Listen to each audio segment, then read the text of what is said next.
그래서 2절, 2절만 보도록 하겠습니다. 로마서 12장 1절과 2절입니다. 제 성경은 신약전서 256페이지에 있습니다. 로마서 12장 1절과 2절 같이 한 목소리로 봉독하겠습니다. 그러므로 형제들아, 내가 하나님의 모든 자비하심으로 너희를 권하노니 너희 몸을 하나님이 기뻐하시는 거룩한 산 제물로 드리라. 이는 너희가 드릴 영적 예배니라. 너희는 이 세대를 본받지 말고 오직 마음을 새롭게 함으로 변화를 받아 하나님이 선하시고 기뻐하시고 온전하신 뜻이 무엇인지 분별하도록 하라. 아멘. 따라서 한번 해볼까요? 삶은 용기가 필요합니다. 삶은 용기가 필요합니다. 다시 한번 삶은 용기가 필요합니다. 삶은 용기가 필요합니다. 이런 말씀으로 은혜 나누겠습니다. 싶어합니다. 좋은 삶, 행복한 삶, 가치 있는 삶을 살고 싶은 것입니다. 중요한 것은 용기입니다.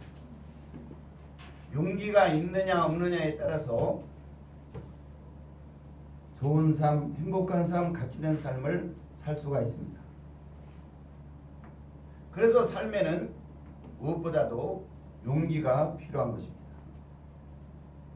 어떤 사람이든지 간에 살만한 용기를 얻을 수 있다면 누구나 잘 살 수 있는 것이 우리가 살고 있는 이 세상인 것입니다. 요사이 30호 가수 이숙용 군이 이렇게 인기가 아주 좋습니다. 그의 노래는 어떤 시선이나 어떤 패러다임에도 갇히지 않은 야생의 날개 같은 것이 있다, 이렇게 평을 합니다. 그러면서 그의 노래엔 내면에서 꿈틀대는 원형질 같은 것이 느껴진다고 이렇게 평론까지 했습니다. 그러면서 앞으로 그 이숙용 군이 어떤 노래를 펼칠지 대단한 기대를 하고 있는 것입니다. 그런데 그의 아버지가 누구냐? 제가 우리나라에 몇 분 존경하는 여러분들이 있는데 그 중에 한 분인 그 이재철 목사님이십니다. 이 목사님은 이숙용 군이 그 위에 형이 있는데 그 아들이 고등학교 시절 영국 학교에 편지를 보냅니다. 제가 그 학교에서 공부를 하고 싶은데 도와줄 수 있겠습니까? 그래 그 영국 학교에서 무료로 공부를 시켜주겠다고 연락이 왔어요. 그래서 아버지한테 얘기를 하고 아버지가 승낙을 해서 1년 동안 고등학교 2학년 과정을 우리 같이 공부를 합니다.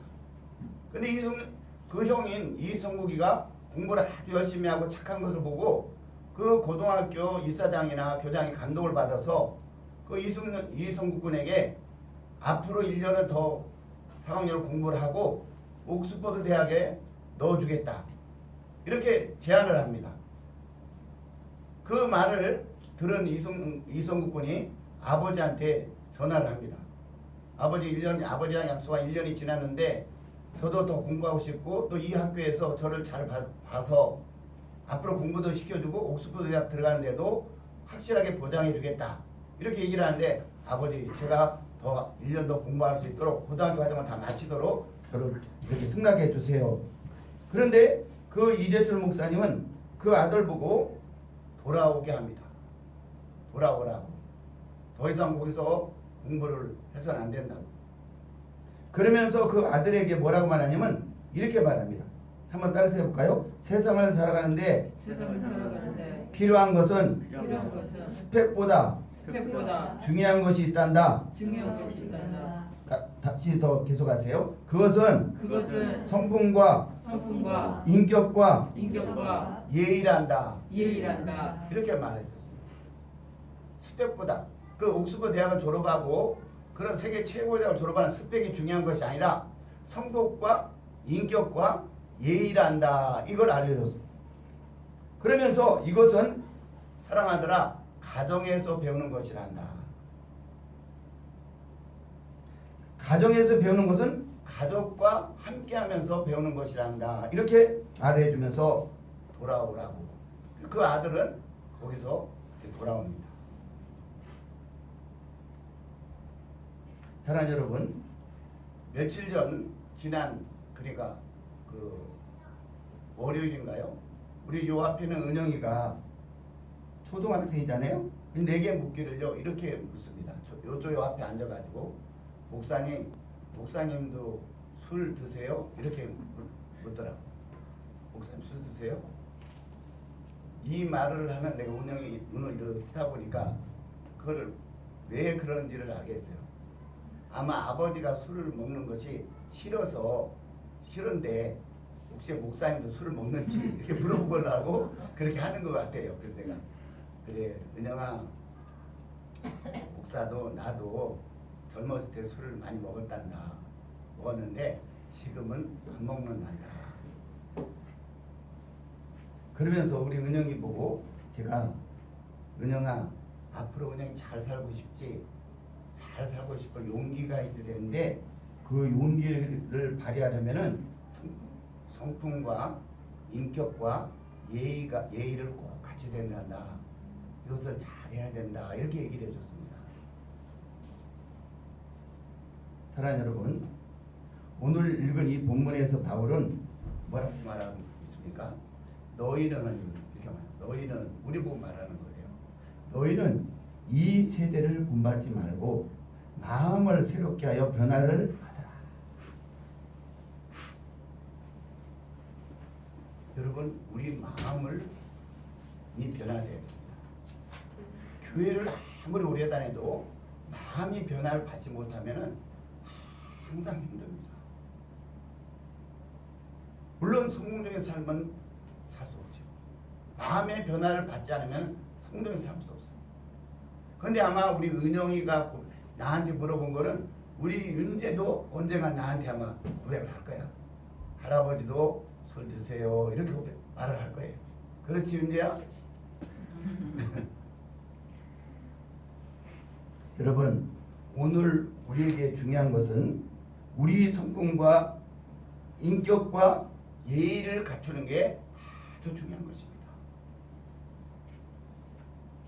근데 그렇게 하려면 어떻게 되냐?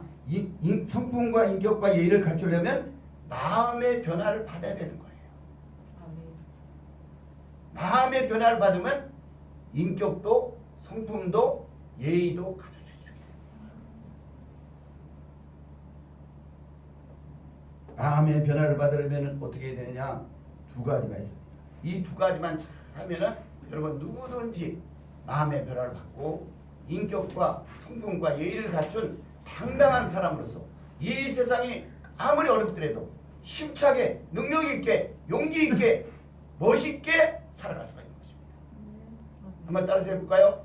인격과 성품과 예의를 갖추면은 이 세상에서 멋있고 훌륭하고 능력 있게 살 수 있다. 믿으시면 아멘 하시기 바랍니다. 아멘. 그러니까 여러분 이것을 꼭 갖추셔야 돼요. 아멘. 그러려면 어떠냐? 마음의 변화가 와야 된다. 아멘. 근데 이 마음의 변화가 두 가지를 있어야 되는데요. 첫째는 따라서 첫째는 예수님이 나를 위해 죽으셨다는 사실을 믿어야 합니다. 믿으시겠습니까? 아멘. 그 다음에 둘째는 따라서 둘째는 그 예수님이 나의 주인임을 믿어야 합니다. 아멘. 믿으시겠습니까? 네. 이 두 가지 여러분이 정말 믿으면 마음이 변화가 와요. 그리고 인격과 성품과 예의를 갖춘 그 인격과 성품과 예의를 갖추는 게 어렵지 않아요. 마음만 변화를 받으면 그 주님이 나의 주인이 되고 그 주님이 나를 십자가를 이용해서 정말로 뼈저리게 믿으면 깊이 믿으면 그냥 건성으로 믿으면 아무 소용없어요. 마음으로 깊이 믿으면 변화를 받아요.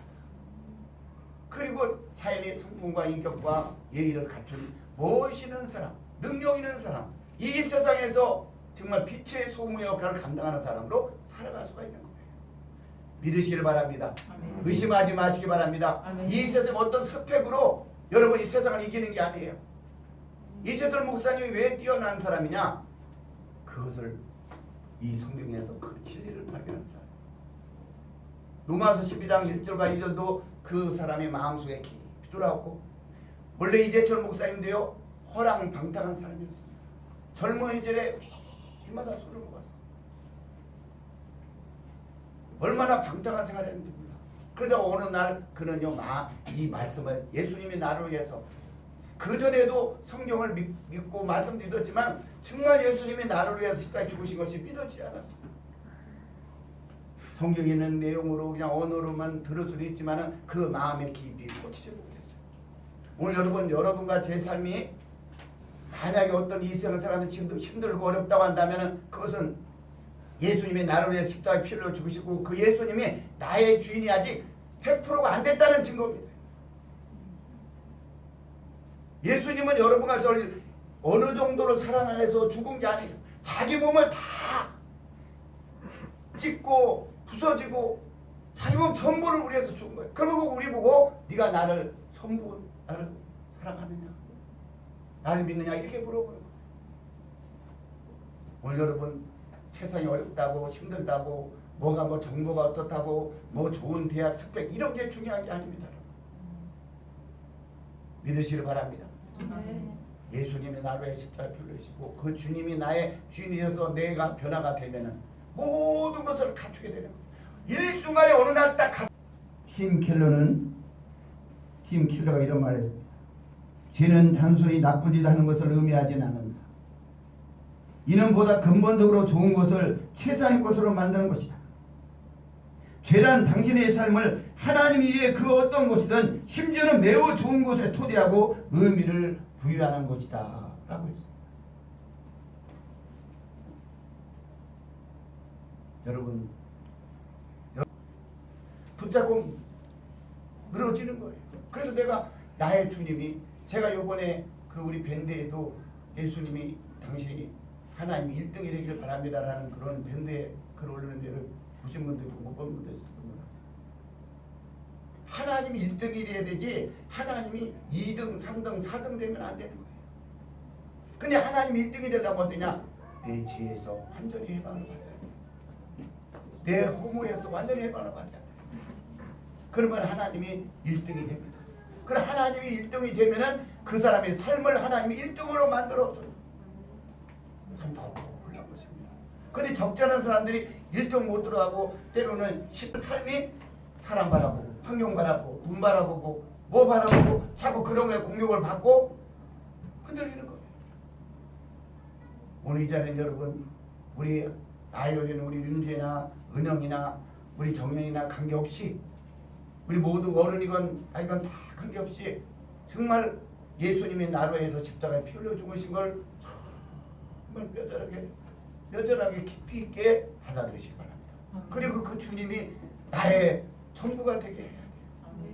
그리고 그런 고백을 해야 돼요. 그 고백을요 하다가 여러분이 눈물이 막 흘러내리고 그 감격으로 인해서 여러분이 가지고 있는 모든 고통도 아픔도 두려움도 무서움도 다 사라지는 것을 체험해야 된다 안 된다?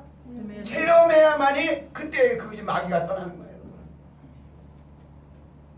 끈기에 붙잡고 있던 나의 그 염려, 근심, 걱정, 두려움, 무서움 이런 것들을 전혀 두려워하지 않아.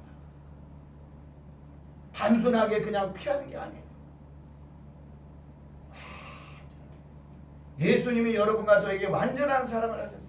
십자가에 당신이 피 흘려주시는 여러분과 나를 향한 완전한 사랑을 해서 그리고 우리 보고 너도 완전한 사랑을 해달라 이 말을 하는 거예요.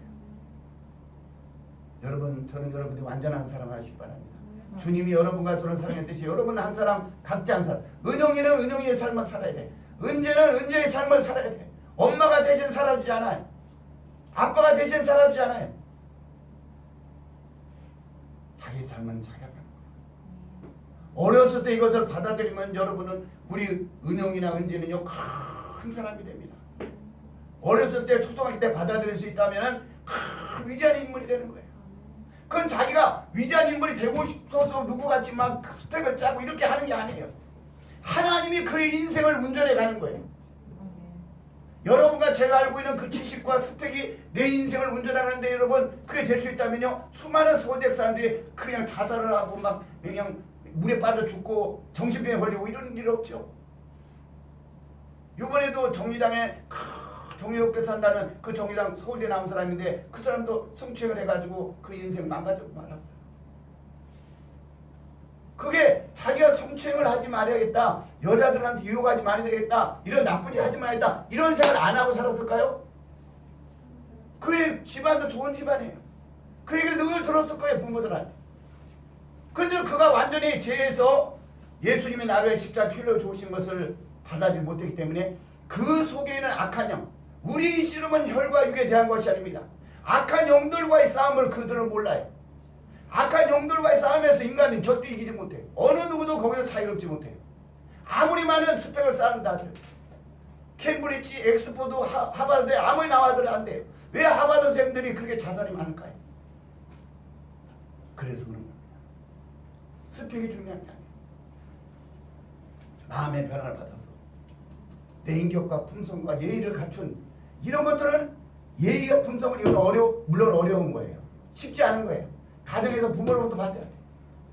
나는 우리 은영이가 내가 좀 더 나이가 더 들면서 그 부모로부터 그걸 못 받으면 내가 저에게 내가 살아가는 동안에 계속 주고 싶으려고 합니다. 줄 것입니다. 부모가 만약에 다 못 주면, 그러나 가장 중요한 부모가 줘야 돼. 가정에서 줘야 돼.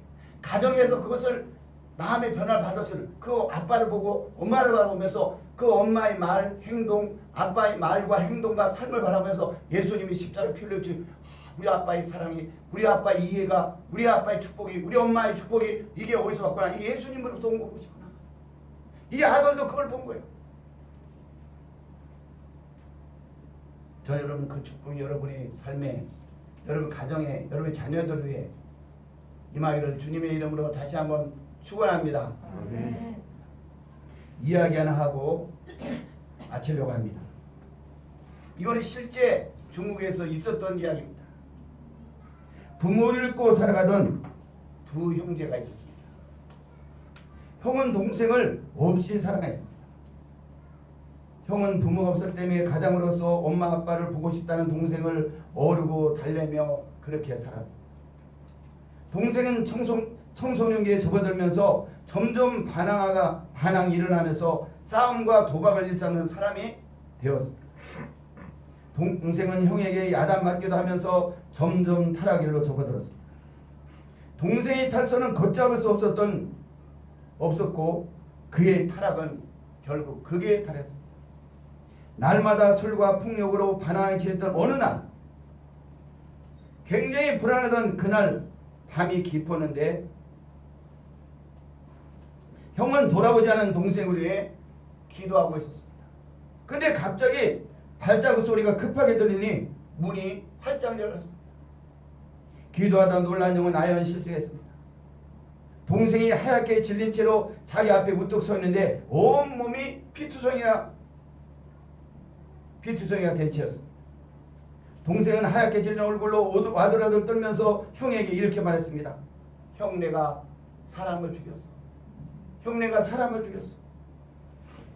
동생은 술집에 가장 장혹한 방법으로 사람을 죽이고 오갈 데 없으니까 반대 갈 데가 없고 피투성이가 된 채 집으로 돌아온 것이었습니다. 갑자기 벌어진 청천벽력 같은 일 앞에 형은 어찌할 줄 몰랐습니다. 그러나 그는 이대로 있을 수 없었습니다. 그는 와들와들 떨고는 동생이 피 묻은 옷을 우선 벗겼습니다. 동생이 몸에 붙은 피를 그는 씻어냈습니다. 그리고 벽장 같은 조그마한 방으로 이 동생을 밀어넣었습니다. 형은 어지럽게 넓혀진 피투성의 옷을 물끄러미 바라보며 무슨 생각이었는지 갑자기 자신의 옷을 벗고 피 묻은 동생의 옷을 입었습니다. 얼마 후에 여러 사람들이 발자국과 함께 문짝을 걷어차며 사람들이 들이닥쳤습니다. 내 놈이 사람을 죽였다, 이놈이 사람을 죽였다 하면서 거칠게 그 형을 낚아챘고 발길질을 받고 한마디 변명도 없이 이 형은 끌려나갔습니다. 그런데 형이 반복적으로 이런 말을 합니다. 제가 제 형벌을 받아야 합니다. 제가 사람을 죽였습니다. 이 말은 곧 인정되었고 재판이 진행되어 사형원도를 받게 되었습니다. 그가 감옥에 들어간 후 하나님을 경외하는 사람이라 그는 틈만 나면 기도하고 말씀을 보며 찬송을 하였습니다. 사형 집행날이 다가온 어느 날 간수에게 소장님 한번 면담하게 해달라고 그렇게 간청을 했습니다. 그가 소장을 면담하면서 부탁한 것은 편지 한 장을 소장님 쓰게 해달라는 부탁을 했습니다. 그래서 그는 소장이 본 앞에서 편지를 썼습니다. 그리고 마지막 가는 길에 마지막 손 한 가지를 더 달라고 했습니다. 그것은 여기에 이 봉투에 소장이 도장으로 봉인하고 제가 사형 당한 뒤에 사형 집행 뒤에 이 편지 봉투를 겉봉의 주소로 전해주면 좋겠다는 그런 말을 했습니다. 형은 두려움과 죄책감에 빠져서 숨어서 지옥 같은 시간을 보내고 있을 동생에 대한 안타까운 마음이 그 가슴을 미어지게 했습니다. 다음날 아침 일찍 사형은 집행되었습니다. 사형이 집행된 날 소장은 봉투를 서랍에서 꺼내서 부하 직원에게 그 편지를 동생에게 갖다 주라고 했습니다. 직원은 곧바로 가서 그 형이 살고 있다는 그 동생이 살고 있다는 같은 그 집을 방문을 두드렸으나 사람은 나오지 않고 계속 문을 두드렸습니다. 그 이유는 형이 붙들려고 한 후 이 동생의 머리는 산발한 채 완전히 산 귀신이 되어서 하얗게 백작처럼 거의 빛을 못하고 거의 죽음과 같은 삶을 살면서 연명하고 있었던 것입니다. 문이 계속적으로 두드려졌고 그는 드디어 올 것이 왔구나 하면서 간신히 문을 성간 교도소 직원이 그 동생이 그 아까 미치고 아니 잘못된 그 모습을 보고 칠겁하고 편지를 그 동생에 던지고 도망쳤습니다. 형이 잡혀가는 문 밖에 나와보지 못한 동생은 그 편지가 형의 편지라는 걸 알았습니다. 그리고 그 형이 생각나서 급히 편지를 펴보았습니다. 그 편지는 이렇게 적혀있었습니다. 사랑하는 동생에게 사랑하는 동생아 나는 너의 죄의 옷을 입고 너 대신 죽노라. 무슨 말인지 감이 오지 않아 다시 읽고 또 다시 읽고 또 다시 그는 읽었습니다. 사랑하는 동생에게 사랑하는 동생아 나는 너의 죄의 옷을 입고 너 대신 죽노라. 한참 여러 번 읽자 나중에 이 말이 무슨 괴성을 지르기 시작했어요. 안돼 우리 형 죽으면 안돼.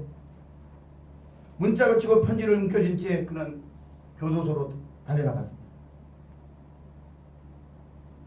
미친 뒤 도시를 헤매다가 교도소를 드디어 찾았고 교도소 설정만을 붙들고 내 형 내놓으라고 내가 살인자라고 하면서 막 큰 소리를 치었습니다. 교도소는 이 미친놈 때문에 도저히 견딜 수가 없었고 간수는 무슨 말인지 알아들 수 없었지만 이 자가 오늘 죽은 사형수의 동생이라는 것을 알았습니다.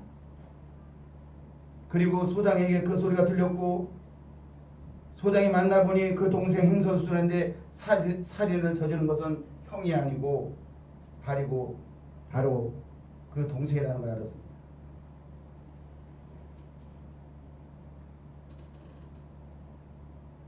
소장은 그 동생의 말을 듣고 무슨 말인지 이해가 됐습니다. 아, 이 동생이 살인 저질렀는데 형이 대신 동생 대신 죽었구나.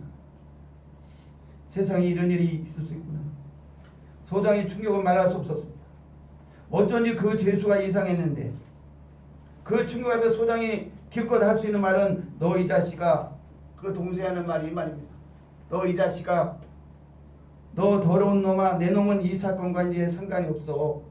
이 사건의 집행은 이미 끝난 거야. 이미 끝났기 때문에 이 사건은 완전히 끝이 났어. 너는 이것과 아무 상관이 없는 놈이니 사라지라고 그를 몰아냈습니다.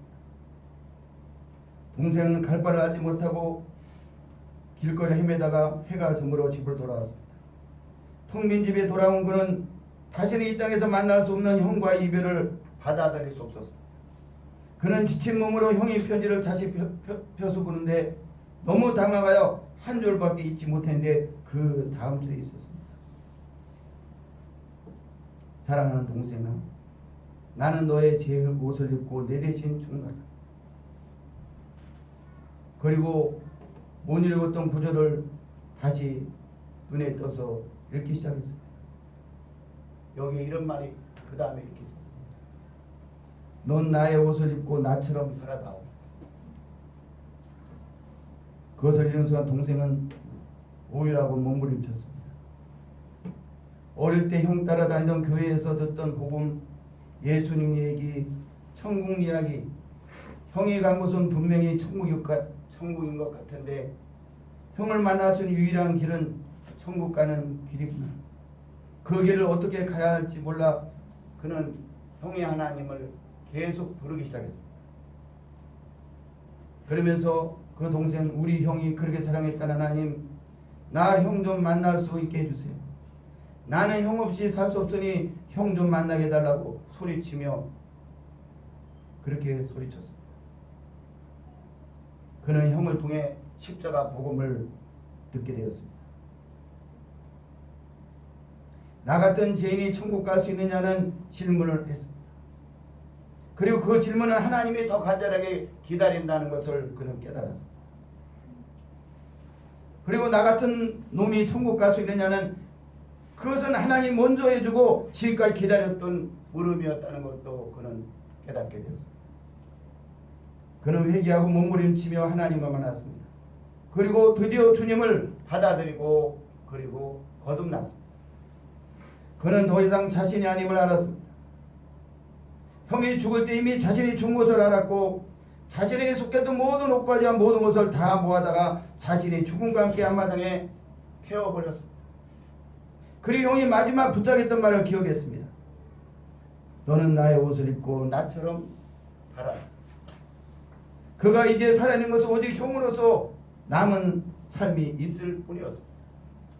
그리고 그때부터 형의 옷을 입고 형이 예배당에 갈 때 입었던 남루하지만 깨끗하게 구별해 놓았던 그런 옷을 입고 그리고 형이 앉았던 그 자리에 앉아서 그리고 예배를 드리고 그렇게 생활했습니다. 집에 돌아오면 형이 입던 작업복을 입고 형처럼 진실하게 살았습니다. 형의 옷을 입고 형처럼 살게 된 동생은 이제 그는 이전에 방탕했던 그는 죽었고 이제 형이 그에게 살아있을 뿐이었습니다. 한참 시간이 지난 후 옛날에 그 사귀었던 잘못된 더럽은 친구들이 찾아왔습니다. 그리고 그를 다시 부추기며 유혹했습니다. 그들이 옷을 집어 끌면 그의 대답은 한결같았습니다. 이 옷주인은 그런데 가지 않았어. 이 옷주인은 그렇게 살지 않았다고. 동생은 분명히 깨달았습니다. 2000년에 죽은 나사렛 예수는 실제이면 그는 나를 위해 오셨고 나의 죄를 위해 대신 매맞고 십자가에 죽으셨다는 것을 알았습니다. 2000년 전 갈보리 사건으로 머물지 않고 오늘 현재 나에게 다가왔다는 것을 또한 알게 됐습니다. 그 주님은 사랑하는 아들아, 나는 너의 죄의 옷을 입고 너 대신 죽었노라. 넌 나의 옷을 입고 나처럼 살지 않겠느냐는 음성을 그는 감동으로 들었습니다. 사랑하는 이 이야기를 마치면서 오늘 누가 우리 부끄러운 저주와 우리 부끄러운 죄와 수치와 그 모든 운명을 대신해서 죽어줄 자가 있겠습니까? 이 세상에 그런 사람은 없습니다. 설명할 수 없는 이 어마어마한 사랑.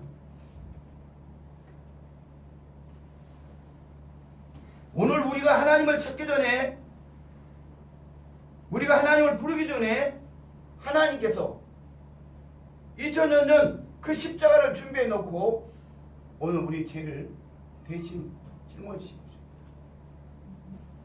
여러분과 저의 죄는 그렇게 용서하는 거죠. 그것을 여러분 잊지 마십시오. 그리고 이 동생처럼 여러분 새 옷을 입으십시오. 여러분과 제가 교회를 5년, 10년, 20년, 50년을 다녔어도 이 새 옷을 입지 않는다면 우리는 넌 크리스찬이야. 교회는 다닐만 해. 아직도 제가 살아서, 내가 살아서, 내가 사는 것입니다.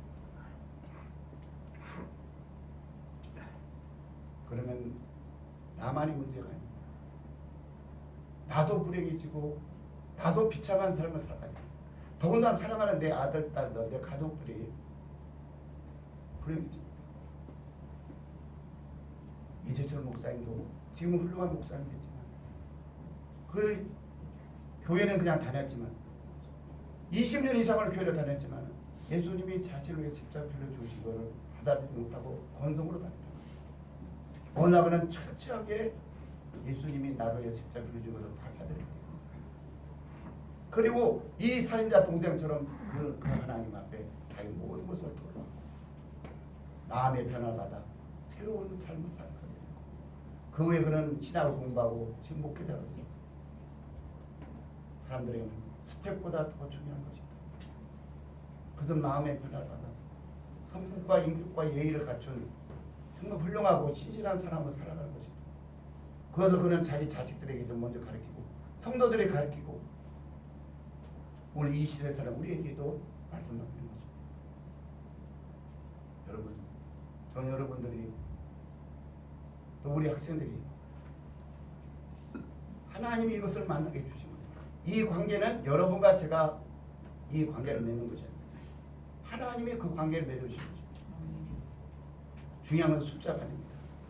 이번에 IM 선교회라고 전국에 20몇 군데가 있는데 그분은 진정으로 거둔단 분이 아니에요. 그는 장사 속으로 장사 속 영혼을 매개체로 해가지고서 사람들을 갖다가 유혹하고 돈을 벌고 그래요. 수많은 사람들이 자기 아들을 잘 기르기 위해서 그 중에서 가장 필요한 게 영어인데 그 다음에 해외여행인데 해외 나가서 무언가를 경험하고 배우고 그렇게 하면은 여러분 저도 물론 여행을 권장합니다. 가능한 시간 내서 국내 여행이든지 세계 여행이든지 여행을 가면서 폭을 넓히라. 그런데 그보다 더 중요한 것이 있습니다. 어떤 위대한 좋은 학교보다도 스펙보다도 좋은 여행보다도 더 중요한 것이 있습니다. 그것이 뭐냐? 나를 위해서 그 예수님이 십자가 피 흘려 죽으셨다는 것을 온전하게 받아들여. 그리고 내 주인을 바꿔야 돼. 그러고 나서 하나님 허락하시는 각자의 재능과 기술과 삶을 여러분 다양한 방법으로 이제는 내가 사는 것이 아니라 내 안에서는 하나님이 주시는 지혜로 하나님이 주신 능력으로 모든 일을 감당하면 하나님께서 그것을 100배, 1000배, 만배로 더하게 주신 분이 하나님이십니다. 오늘 여러분 그 하나님이 진정으로 여러분의 1등이 되기를 바랍니다. 그리고서 여러분의 미래를 그분한테 맡기십시오. 그럼 그분께서 가장 선한 방법으로 인도하십시오. 우리 다 같이